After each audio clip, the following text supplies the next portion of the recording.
بسم اللہ الرحمن الرحیم الحمد للہ الذی یؤمن الخائفین وینجی الصالحین ویرفع المستضعفین ویضع المستکبرین ویہلک ملوکا ویستخلف آخرین الحمد للہ قاسم الجبارین مبیر الظالمین مدرک الحاربین صریخ المستصرخین موضع حاجات الطالبین معتمد المؤمنین والصلاة والسلام والتحیۃ والاکرام علی بشیر النذیر والسراج المنیر حبیب الہ العالمین ابی القاسم المصطفیٰ محمد صلی اللہ علیہ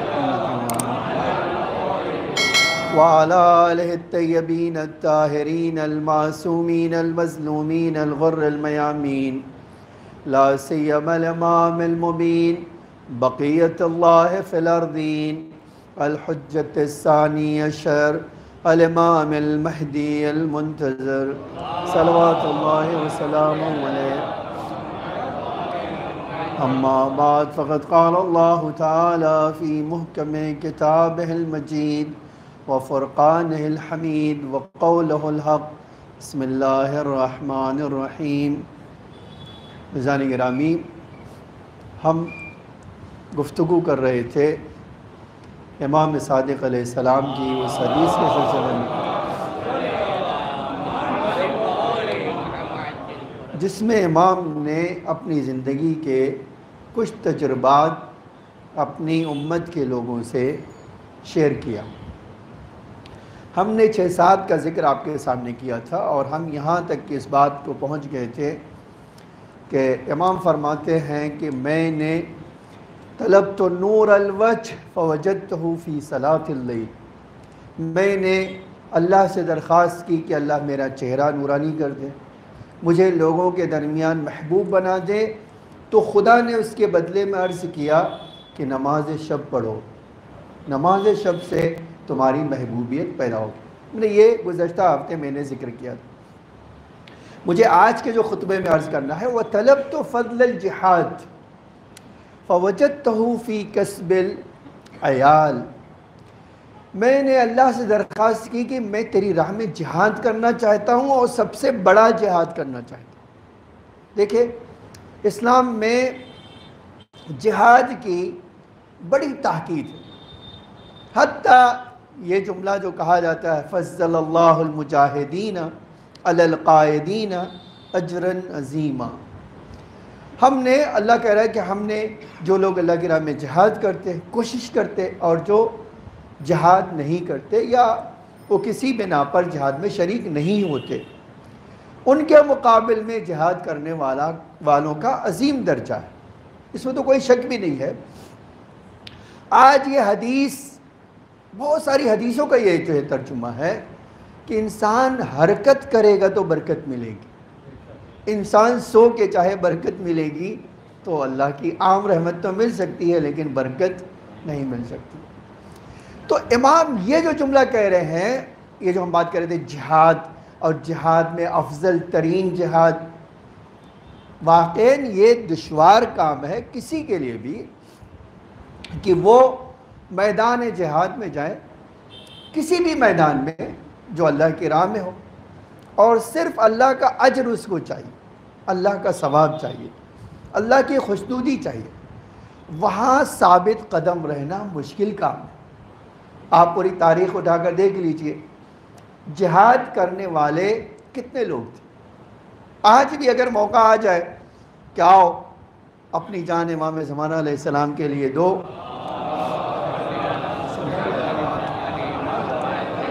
تو شاید بہت کم لوگ باہر نکلیں گے۔ یوں ہی نہیں، پردے غیب یا غیب کا جو ہے سلسلہ طولانی ہو رہا ہے۔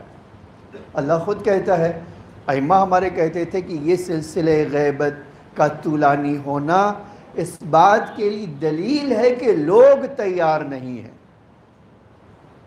اگر زمین تیار ہوتی، لوگ تیار ہوتے، تو اللہ کو بھیجنے میں کیا پریشانی تھی؟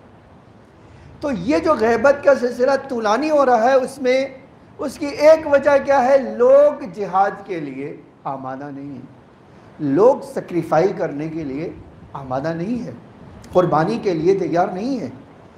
اب ایسی صورت میں وہ انسان جو قربانی کے لیے تیار ہے اور جو تیار نہیں ہے، وہ دونوں برابر تھوڑی ہو سکتے ہیں، وہ تو یقینی باتیں نہیں برابر ہو سکتے، نہ ان کا تقوی برابر ہو سکتا ہے، نہ ان کا اخلاص برابر ہو سکتا ہے، نہ اللہ کی راہ میں کوششیں ان کی برابر ہو سکتی ہیں۔ ایسے میں امام کہہ رہے ہیں کہ میں نے اللہ سے کہا کہ مجھے سب سے بڑی جہاد چاہیے، سب سے فضیلت والی جہاد چاہیے، تو میں کیا کروں؟ عجب جملہ ہے یہ۔ جواب میں آیا کہ مجھے اس کا جواب یہ ملا کہ تم اللہ کی راہ میں جہاد کرنا چاہتے ہو تو اپنے بچوں کے لیے حلال روزی کماؤ۔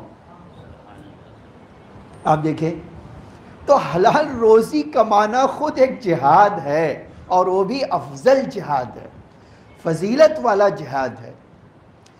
اور جس زمانے میں ہم رہ رہے ہیں، دیکھیے ہمیشہ سے جو اللہ کا راستہ ہوتا ہے وہ تکلیف دہ ہے کسی حد تک، اور جو شیطان کا راستہ ہوتا ہے وہ ظاہراً ہمیں آسان دکھائی دیتا ہے، ہو یا نہ ہو ایک الگ بحث ہے، لیکن ظاہراً دکھائی دیتا ہے۔ ایسے میں انسان کوشش کرے حلال روزی حاصل کرنے کے لیے، تو آپ یقین جانیں، دیکھیں دنیا میں برداشت کرنا بہت آسان نہیں ہے ہاں، اور بھی خاص طور سے جب حرام آسانی سے مل رہا ہو اور حلال کے لیے زحمت اٹھانا پڑ رہا ہے۔ اچھا، اگر آپ آمادہ بھی ہو کسی حد تک اور آپ کہہ دیجئے کہ مجھے حرام مل رہا ہے اور حلال مل رہا ہے، میں نے ایک روایت دیکھی آپ کو سناتا ہوں۔ بنی اسرائیل میں ظاہراً چھٹے امام راوی ہیں، اللہم صلی اللہ علیہ محمد۔ بنی اسرائیل میں ایک عابد تھا، اور اللہ کی طرف سے ایک امتحان ہے اس کا، روزی تھوڑی سی مل رہی ہے، ایسا نہیں کہ وہ کوشش نہیں کر رہا ہے، کوشش کر رہا ہے، زحمت اٹھا رہا ہے، جا رہا ہے کام کرنے، ادھر ادھر ہاتھ پھیلا رہا ہے، اور جو اس کی طاقت ہے اس پر کوشش بھی کر رہا ہے، لیکن اللہ مختصر سی روزی دے رہے۔ اچھا، وہ صبر کرنے والا بندہ، آج روایت کہتی ہے وہ صبر کرتے، وہ ٹھیک ہے اللہ تھوڑی روزی دے، حلال دے رہا ہے تو،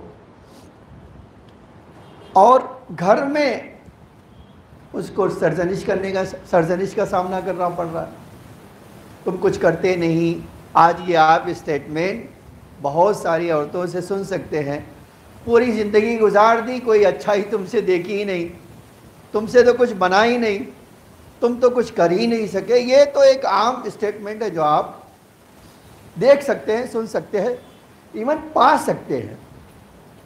ایسی صورت میں وہ بندہ کہہ رہا ہے کہ میں کوشش کر رہا ہوں، اللہ مجھے روزی دے گا۔ ایک دن اللہ نے اس کا اسپیشل امتحان لیا، سویا ہو، اس کو اللہ نے خواب میں دکھایا 2 درہم حلال چاہیے یا 2000 حرام چاہیے، تمہیں کیا چاہیے؟ 2000 حرام دے دوں یا 2 درہم حلال؟ اس بندے نے کہا نہیں، مجھے حرام نہیں چاہیے، 2 ہی درہم مجھے حلال دے دو، میں صبر کر لوں گا اسی 2 درہم۔ اس کو اسی وقت کہا گیا کہ تمہارے تکیے کے نیچے 2 درہم رکھا ہوا ہے، لے لو، اٹھو لے لو، جو چاہو کرو۔ بندہ اٹھا، اس سے 2 درہم لیے، اور بدنصیبی یہ ہے کہ اس نے بیوی سے کہا کہ دیکھو اللہ نے مجھے ایک ایسا امتحان لیا، کہا کہ 2 درہم حلال چاہیے یا 2000، تو میں نے کہا کہ 2 حلال چاہیے۔ اس نے کہا بدبخت، کچھ زندگی میں کر نہیں سکے، اب اللہ ہی پوچھ رہا تھا تو کہہ دیتے تھے، کہہ دیتے۔ اس نے کہا نہیں، مجھے حرام نہیں چاہیے، مجھے حلال ہی چاہیے۔ خوب، ٹھیک ہے حلال چاہیے، جاؤ لے لو۔ وہ کہتا میں 2 درہم لے کر اٹھا، بازار گیا، سامان خریدا اور مچھلی بھی خریدا۔ مچھلی لے کر آئے گا، بیوی سے کھانا بنا دو، اب یہ سامان تو لایا ہوں میں، اور اس سے کہا 2 درہم میں جو بنتا ہے تم خود ہی بنا لو، مجھے تو 2000 چاہیے تھا، تم نے نہیں کیا تو اب میں کام ہی نہیں کروں، تمہاری مرضی، خود ہی تم یہ کام کر لو۔ وہ کہتا ہے کہ میں نے کہا ٹھیک ہے بھائی، زبردستی تو نہیں ہے، آج اللہ تعالیٰ نے یہ نہیں کہا ہے کہ میں زبردستی کروں، ٹھیک ہے میں خود یہ کام کر لوں۔ وہ کہتا ہے میں نے جا کر اپنے ہاتھوں سے سارا کام کیا اور ایون مچھلی بھی صاف صفائی کیا، اور جب بنانے کی بات آئی، تیار کرنے کی بات آئی تو شکم چاک کیا۔ مجھے اللہ نے 2 موتی اس کے پیٹ سے عطا کیے۔ محمد والے محمد صلی اللہ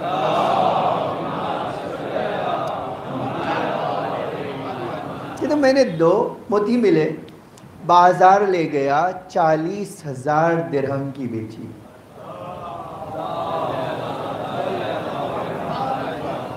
آپ دیکھو، میں ایک حدیث پڑھنا چاہتا ہوں، مولا کائنات فرماتے تھے کہ تم صبر اور ہمت سے ڈھیر ساری روزی کما سکتے ہو، لیکن شرط یہ ہے کہ حرام کی طرف ہاتھ نہیں پھیلانا، ورنہ ملے گا تو تمہیں وہی جو تمہارے لیے اللہ نے لکھ دیا ہے، لیکن حلال لکھا ہے تم حرام سے بے صبری کی بنا پر لے لو گے۔ اگر پیشن رکھتے، صبر کرتے، حوصلہ رکھتے اور تقوی کو اپنے ہاتھ سے جانے نہیں دیتے تو اللہ نے کسی کی روزی حرام میں نہیں رکھی۔ آج پریشانی ہماری یہی ہے، ہم تھوڑا جلد باز ہیں، تھوڑا بڑے احتیاط سے کہہ رہا ہوں ورنہ ہم بہت جلد باز ہیں، ٹھیک ہے، اور اسی جلد بازی کے چکر میں ہماری حلال روزی کیا ہو جاتی ہے، ہم خود بدل دیتے ہیں حرام روزی میں۔ امام کہتے ہیں دیکھو افضل ترین جہاد اسی لیے ہے کہ صبر اور حوصلے کی ضرورت ہوتی ہے۔ جس چیز میں صبر اور حوصلے کی ضرورت ہوتی ہے اس میں اللہ کا اجر بھی اسی طرح ہوتا ہے۔ آپ یقین جانیں جس چیز میں زحمت ہوگی اور آپ نے صبر اور پیشن اپنے ہاتھ سے جانے نہیں دیا، یقین جانیں خداوند عالم ثواب بھی دے گا اور کام بھی کرے گا، مشکل کو حل بھی کرے گا۔ اسی لیے آپ کو چند حدیثیں سناتا ہوں، دیکھیے اس کی فضیلت میں کہ کتنی فضیلت ہے، انسان تھوڑا کھا لے لیکن حلال کھا لے، حرام کے چکر میں نہ پڑے، حرام سے دوری بنائے رکھے۔ اور یقین جانے ایک حدیث میں نے دیکھا کہ اگر حرام کی عادت آپ نے ڈال لی نا، آپ کی نسلیں برباد ہو جائیں، نسلیں۔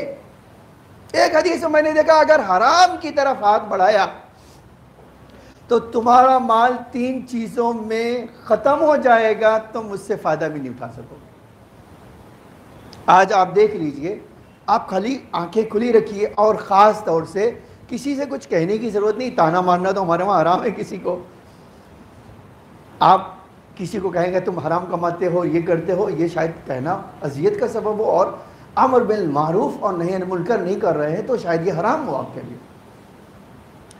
لیکن اگر آپ اسی چیز کو اثرات کو دیکھنا چاہیں، کسی کی بھی زندگی میں اثرات کو دیکھنا چاہیں، حلال کا اثر کیا ہوتا ہے، حرام کا کیا اثر ہوتا ہے، آپ یقین جانیں اسی دنیا میں یہ اثرات اپنی آنکھوں سے دیکھ سکتے ہیں۔ میں تو کتنی مثالیں آپ کو اسی ایریے کی بتا سکتا ہوں، حرام طریقے سے اپنایا، نتیجہ کیا ہوا، اللہ اللہ اللہ سب کو معاف کرے، ہم سب کی مغفرت کرے کہ ہم گناہوں سے دور رہیں۔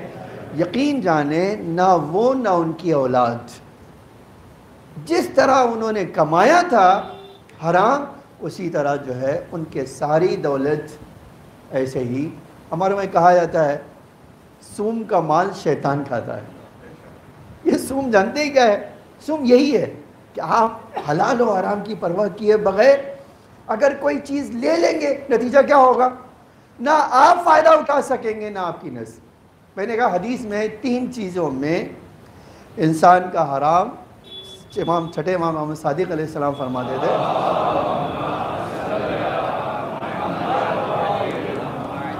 تین چیزوں میں چلا جائے گا۔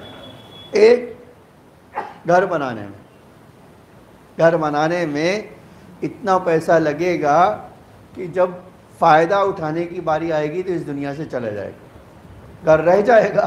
اور ایک امام نے فرمایا مٹی میں گھر اور مٹی میرے خیال سے گھر اور مٹی تقریباً ایک ہی چیز۔ ایک یہ ہے خواہشات میں بڑی آرام کی خواہش ہوگی اور اللہ اس کو آرام فراہم نہیں ہونے دے گا، یہ اللہ کا وعدہ ہے۔ پھر فرمایا کہ یاد رکھنا یہی حرام مال تمہارے دل کو سخت بنا دے گا، اور کبھی بھی سخت دل انسان کامیابی کو حاصل نہیں کر سکتے۔ آپ دیکھیں کتنی عجیب بات ہے، دعا قبول نہ ہونا، وہ ایک کتنے سارے اثرات ہیں جو ہماری روایتوں میں بتائے گئے۔ اسی لیے ضروری ہے کہ امام کہتے ہیں کہ دیکھو افضل ترین جہاد ہے کہ تم کیا کرو، حلال روزی کی فکر میں رہو، کبھی یہ حرام روزی کی فکر میں نہ رہو۔ میں ایک حدیث سناتا ہوں، آپ دیکھیے، من الذنوب ذنوب، اللہ کا رسول فرماتا ہے گناہوں میں سے کچھ ایسے گناہ ہیں لا یکفرھا، جس کی کسی کو معافی نہیں ملے گی، کسی کو اس گناہ کی معافی نہیں ملے گی۔ توبہ کر لے معافی نہیں ملے گی، مناجات کر لے معافی نہیں ملے گی، استغفار کتنا بھی کرنا چاہے نہیں ملے گی، صدقہ دے دے نہیں ملے گی، حج کر لے نہیں ملے گی، روزہ رکھ لے نہیں ملے گی۔ امام فرماتے ہیں یاد رکھنا اس گناہ کی معافی نہیں ملے گی۔ اگر تمہیں ملنا ہے تو ایک ہی کام کرنا ہوگا، تم حلال روزی حاصل کرنے میں درد محسوس کرو، درد اٹھاؤ، تکلیف اٹھاؤ۔ اب آپ دیکھیے کبھی کبھی میں واقعی سوچتا ہوں حلال روزی کے لیے جو تکلیف کا سامنا کرنا پڑتا ہے نا، وہ حرام میں نہیں کرنا پڑتا۔ امام کہتے ہیں یہ تکلیف تم جو برداشت کرو گے حلال روزی کے لیے، اس کے بدلے میں اللہ خاص تمہارے گناہ معاف کر دے گا، جو استغفار سے تم معاف نہیں کروا سکتے، نماز پڑھ کے معاف نہیں کروا سکتے ہو۔ تو آپ دیکھیں خدا اپنے بندوں پر رحمت نازل کرنا چاہتا ہے، ایک طرف حلال روزی دینا چاہتا ہے، دوسری طرف سے اس کے گناہوں کو معاف کرنا چاہتا ہے۔ یہ جو تکلیف مجھے آ رہی ہے شاید اس کی بنا پر ہو۔ آج آپ دیکھ لیجئے کہیں بہت سارے بچے کہتے ہیں مولانا ہم جاتے ہیں ہمیں نہیں ملتی ہے، دوسرے کو مل جاتی ہے۔ میں کہتا ہوں یہی تکلیف جو تمہارے جانے کی بنا پر ہو رہی ہے، اللہ تمہارے گناہوں کو دھل رہا ہے، یہ اللہ کی رحمت نہیں ہے، یہ تو اللہ کی عظیم رحمت ہے کہ تمہارے گناہوں کو دھل رہا ہے اور تمہیں پتہ بھی نہیں چل رہا ہے۔ اور بہرحال وہی روزے دینے والا ہے، کوئی اور روزی دینے والا نہیں ہے۔ ایک حدیث میں رسول اللہ صلی اللہ علیہ وسلم نے فرمایا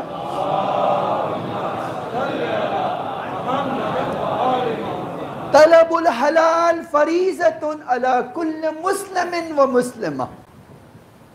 ہمارے وہاں یہ اس طرح کی حدیث بہت ساری ہے۔ علم حاصل کرنا ہر مسلمان مرد اور عورت پہ واجب ہے۔ اس حدیث میں کہہ رہے ہیں کہ یہی نہیں طالب علم، بلکہ حلال روزی حاصل کرنا بھی ہر مومن مرد اور عورت کا کام ہے، واجب ہے اس کے اوپر کہ وہ حلال روزی کے لیے تلاش کرے۔ خوب آج یہ نہیں کہنا چاہتا ہوں میں، شریعت ہمارے یہاں کہتی ہے کہ ایک عورت کے لیے بھی، ایک مومنہ عورت کے لیے بھی کام کرنا حلال ہے، روزی کمانا واجب ہے، لیکن یہ بہرحال واجب ہے اس کے اوپر، جہاں یہ واجب ہے وہیں یہ بھی واجب ہے، ایسی جگہ نہیں جا سکتی جہاں پر جانے سے وہ گناہ میں مبتلا ہوتی۔ آپ دیکھیں ایک بڑی پریشانی آج ہے ورکنگ وومن کے لیے، جہاں بھی ہو دنیا میں، خالی یہ بات نہیں ہے، آپ خالی ایک ریشو دیکھ لیجئے، آج ریسرچ جو ہوئی ہے کہ دنیا میں عورتیں جو کام کرتی ہیں وہ ان کے لیے کتنا سیکیور ہے، کتنا ان کی عزت آبرو کے ساتھ ہے، ٹھیک ہے۔ آج بہت ساری دنیا میں گورنمنٹ ایسی ہے جو کیا کرتی ہے، پلان لاتی ہے۔ مثلا آپ کی اسی جگہ بمبئی میں دیکھ لیجئے، ایک ایسا بینک ہے جس میں آل وومن، ٹھیک ہے، اگر آپ کو ایسی جگہ جاب مل جائے جہاں سب کے سب عورتیں کام کر رہی ہیں، یہ نہیں کہنا چاہتا ہوں جہاں عورتیں ہوں گی وہاں فتنہ نہیں ہوگا، وہاں بھی فتنہ ہو سکتا ہے، لیکن بہرحال جہاں دونوں ہوں وہاں سے کم چانس ضرور پائے۔ اسی طرح آپ دیکھ لیے مثلا ٹرین گورنمنٹ نے نکالا کہ آپ اسی بمبئی میں دیکھ سکتے ہیں لوکل ٹرین صرف اسپیشل عورتوں کے لیے، کس لیے رکھا بھئی اسی چیز سے بچنے کے لیے کہ کہیں ان کے لیے کوئی پریشانی کا سبب نہیں۔ بسیں گورنمنٹ نے چلائی کہ بھئی اس میں آپ صرف لیڈیز چاہیں گی. آٹو رکشہ اور حتیٰ ایون آپ ٹیکسی بھی آ گئی، ڈرائیور اگر لیڈی ہوگی تو لیڈی بیٹھ سکتی ہے. یہ ساری چیزیں انسان کیوں کرتا ہے؟ وہ جانتا ہے اس کے پیچھے کیا چل رہا ہے. اگر ہم یہ نہیں کریں گے تو اس کا نتیجہ کیا ہوگا؟ ہماری شریعت میں ایک مومنہ کو بالکل روزی حلال کمانے کی اجازت دی گئی، لیکن اسی کے ساتھ شرط رکھی گئی کہ آپ حلال روزی کے لیے جائیں تو حرام میں مبتلا نہ ہو. آج ایک پریشانی ہے کہ ہم ذلیل ہوں گے تو کیا ہوا، پیسے تو مل جائیں گے. آج ہماری عفت پہ حرف آئے گا تو کیا ہوا، ہم پیسے تو کما لیں گے. آج ہم حرام میں مبتلا ہو رہے تو کیا ہوا، ہم پیسے تو کما لیں گے. اللہ کہہ رہا ہے یہ جو آپ حرام طریقے سے پیسے کی طرف جا رہی ہے یہ کبھی بھی صحیح نہیں ہو سکتا. اللہ کہتا ہے جب تمہیں حلال روزی کی تلاش میں جانا ہے تو حلال طریقہ بھی ہو، حرام طریقہ نہ ہو. آج آپ دیکھیے ایک میں ایک مثال بتاتا ہوں. دیکھیے حلال روزی ہے لیکن طریقہ حرام ہے، ٹھیک ہے. یہ بہت زیادہ استعمال ہوتا ہے، بہت زیادہ استعمال ہوتا ہے، جبکہ یہ طریقہ تو حرام ہے. آپ نے کام کیا ہے، آپ حقدار اجرت کے، لیکن جس کے پاس جا رہے ہیں وہ جانتے ہیں کہ وہ ایسے ہی کہوں گا بھئی اب پیسہ میں نے کام کیا دے تو دے گا ہی نہیں. تو کیا کرتے ہیں، آپ جھوٹ بولتے ہیں تاکہ وہ آپ کی اجرت دے. طریقہ تو حرام ہے نا. بھلے آپ حلال روزی لے رہے ہیں، آپ نے تو زحمت کی ہے، لیکن طریقہ تو حرام ہے. آج آپ ایک عام جھوٹ جو ہے آپ کہیں بھی دیکھ سکتے ہیں، بڑی آسانی سے دیکھ سکتے ہیں. عام طور سے اماں مر گئیں، ابا مر گئے، وہ ہاسپٹل میں ہیں اور یہ ہے. یہ جھوٹ اتنا عام ہے، اتنا عام ہے. آپ نوکری کرتے ہیں، آپ کو پیسہ نہیں دے رہا ہے، کیا کریں، اماں مر گئی ہیں پیسے دے دو تاکہ میں ہوں، ہاسپٹل میں ہیں تاکہ میں یہ کام کروں. طریقہ تو حرام ہے. یہ بات جانیے کہ حلال چیز حاصل کرنے کے لیے طریقہ کیوں حرام، کیوں حرام طریقے سے جا کر لے. آج یہی روزی جو مجھے حلال سے اللہ دینے وعدہ کیا ہے، میں کیوں حرام طریقے سے لے رہا ہوں. عزیزان گرامی، ہمیشہ حلال کے لیے حلال راستہ بھی ڈھونڈنا ہے. خالی حلال تک پہنچنے کے لیے حرام طریقہ آپ استعمال نہیں کر سکتے.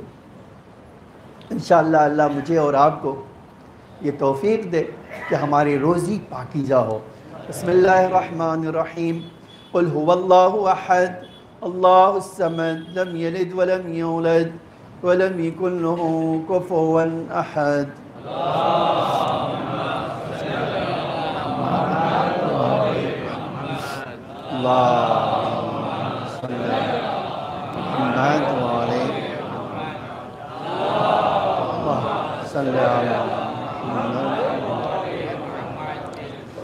لا حول ولا قوة الا باللہ العلی العظیم.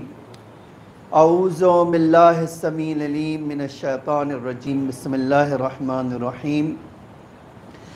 الحمدللہ الذی ہدانا لہذا وما كنا لنهتدي لولا ان هدانا الله لقد جاءت رسل ربنا بالحق والصلاة والسلام والتحية والإكرام على بشير النذير والسراج المنير حبيب إله العالمين أبي القاسم المصطفى محمد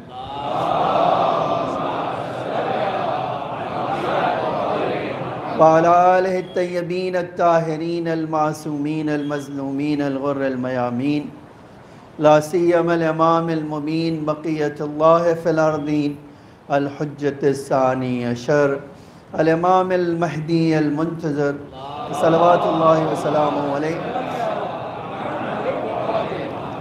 أما بعد فقد يا عباد الله أوصيكم ونفسي بتقوى الله فإن التقوى خير الزاد ليوم لا ينفع فيه مال ولا بنون إلا من أتى الله بقلب سليم.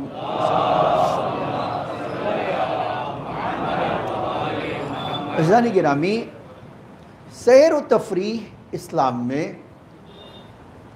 تعریف کی گئی، موٹیویٹ کیا گیا کہ سیر و تفریح کے لیے جاؤ.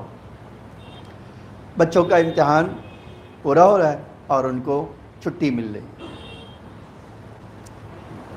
یہ چھٹی کیسے گزاری جائے، ایک بہت بڑا ہر ایک کے لیے سوال ہے. بھئی میں ایک تفریح سالم، میں ایک گھومنے جا رہا ہوں، ٹرپ پہ جا رہا ہوں، ویکیشن کا پلان بنا رہا ہوں، تو مجھے کن چیزوں کی ضرورت ہے کہ میں دھیان دوں؟ سچ میں اللہ قرآن میں کہتا ہے سیروا فی الارض فانظروا آیات اللہ. دیکھو، جب گھومنے پھرنے کا ارادہ کرو تو مقصد یہ ہو کہ جس جگہ جاؤ گے وہاں سے کچھ سیکھ کر آؤ گے. ٹھیک ہے؟ تو دیکھیں اللہ کہہ رہا ہے گھومو ٹہلو، لیکن مقصد اپنا فانظروا آیات اللہ، اللہ کی نشانیوں کو دیکھو. تو اس ٹرپ سے تمہارے ایمان میں اضافہ ہو جائے، اس ٹرپ سے تمہارے دل میں یقین بڑھ جائے، اس ٹرپ سے جہاں تمہارا بدن جو ہے راحت محسوس کرے، وہاں تمہاری روح کئی گنا ترقی کرے. ٹھیک ہے؟ لیکن یہی ٹرپ اگر آپ کے لیے کیا بن جائے؟ جہنم میں جانے کا سبب بن جائے. آج ہو یہی رہا ہے. آپ جانتے ہیں کیا؟ ٹرپ بناتے وقت یہ خیال ہی نہیں آتا کہ ہمیں اس سے کچھ سیکھ لینا ہے یا اپنی اولاد کو کچھ سیکھ دینا ہے. ایک چیز اسلام میں حسن معاشرت تھی، دوسروں کے ساتھ کیسے اچھی طرح اسلامی طریقے سے زندگی گزاریں.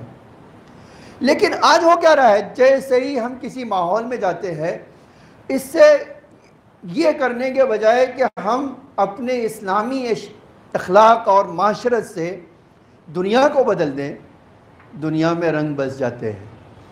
نتیجہ کیا ہوتا ہے؟ کہتے ہیں یہی وہ اسلام ہے جو ساری دنیا کو جو ہے کامیاب بنانے کے لیے آیا ہے، اور یہ مسلمان ہیں. نتیجہ کیا ہوتا ہے؟ جو ہم امپریشن ڈالنا چاہتے ہیں، الٹا کیا ہوتا ہے؟ امپریشن لے کر آتے ہیں.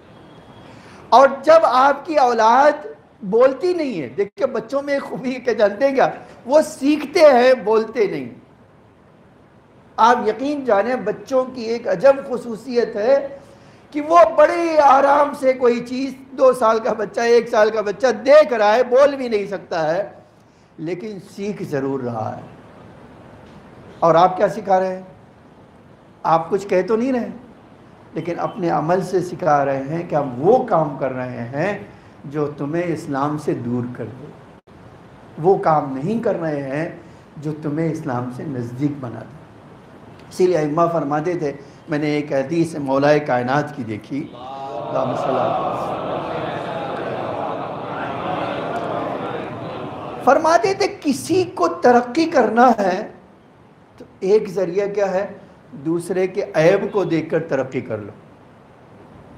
کبھی آپ سوچئے کہ دوسرے کا عیب دیکھ کے میں کیسے ترقی کر سکتا ہوں؟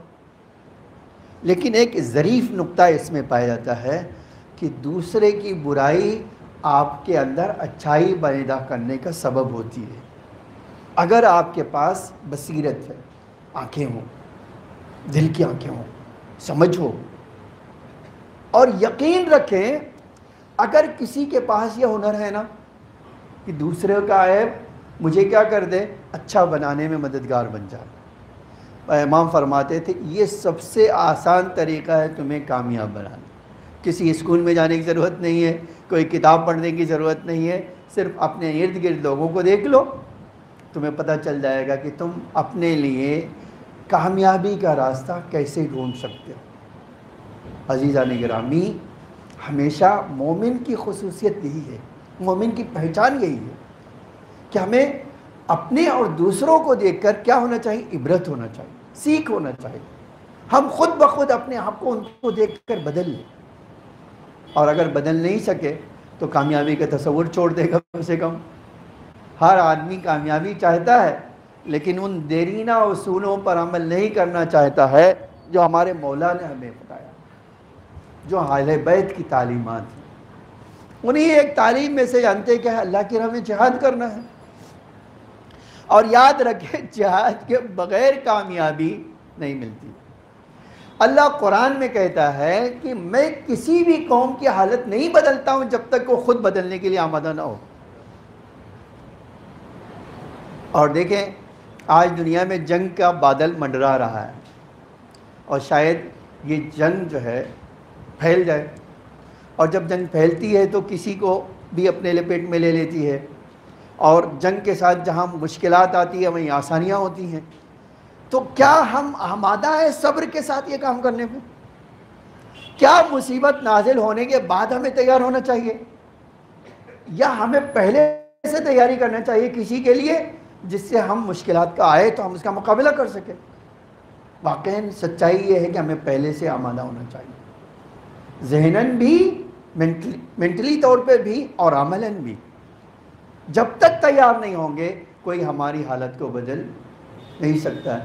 اللہ مجھے اور آپ کو یہ بصیرت دے کہ ہم وقت کے ساتھ کچھ سیکھ سکیں اور سیکھ کر اس سے درس بھی لیں اور آگے بڑھ جائیں، اسی جگہ پر کھڑے نہ رہیں بلکہ ہم آگے بڑھ جائیں اور اس راہ میں قدم بڑھا لیں جو اللہ کی طرف جاتا ہے، اللہ کے رسول کی طرف جاتا ہے. اللہم صلی علی محمد وآل محمد. اللہم صلی علی محمد عبدک ورسولک وامینک وصفیک وحبیبک ابی القاسم المصطفى محمد.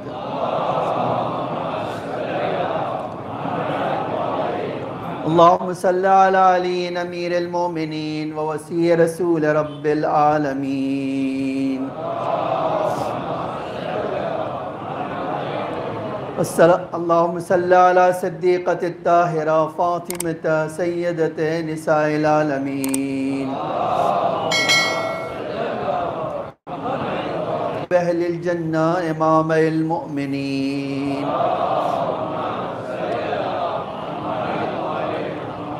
اللہم صلی علی علی ابن الحسین ومحمد ابن علی وجعفر ابن محمد وموسى ابن جعفر وعلی ابن موسى ومحمد ابن علی وعلی ابن محمد والحسن ابن علی ائمۃ المؤمنین.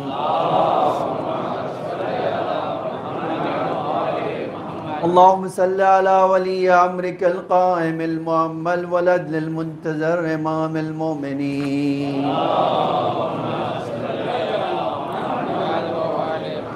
اللہم صلی علی فاطمۃ وابیہا وبعلہا وبنیہا وسر المستودع فیہا بعدد ما احاط بہ علمک. اللہم ادخل علی اہل القبور السرور. اللہم اغن کل فقیر. اللہم اشب کل جائع. اللہم اکسو کل عریان. اللہم اقض دین کل مدین. اللہم فرج کل مکروب. اللہم رد کل غریب. اللہم فک کل اسیر. اللہم اصلح کل فاسد من امور المسلمین.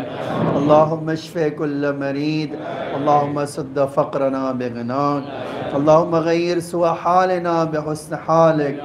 اللہم اقض عنا الدین واغننا من الفقر انکا علی کل شیء قدیر. اے اللہ ہمارے مولا کے ظہور میں تعجیل فرما، زمین کو آقا کے ظہور کے لیے آمادہ فرما، ہم سب کو آقا کے خدمت گزاروں و ناصروں میں قرار فرما.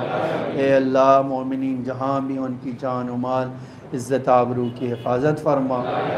اے میرے معبود جو مومنین مقروض ہیں ان کے قرضوں کو ادا فرما، جو بے گھر ہیں انہیں گھر عطا فرما، جو بے اولاد ہیں انہیں اولاد نرینہ عطا فرما، جو کسی اور مشکل میں گرفتار ان کی مشکلات کو حل فرما. اے اللہ حزب اللہ کو کامیاب و کامران فرما. اے اللہ غیب سے ان کی نصرت فرما، ظالموں کو نیست و نابود فرما. اے اللہ سازش کرنے والوں کی سازشوں کو ناکام فرما.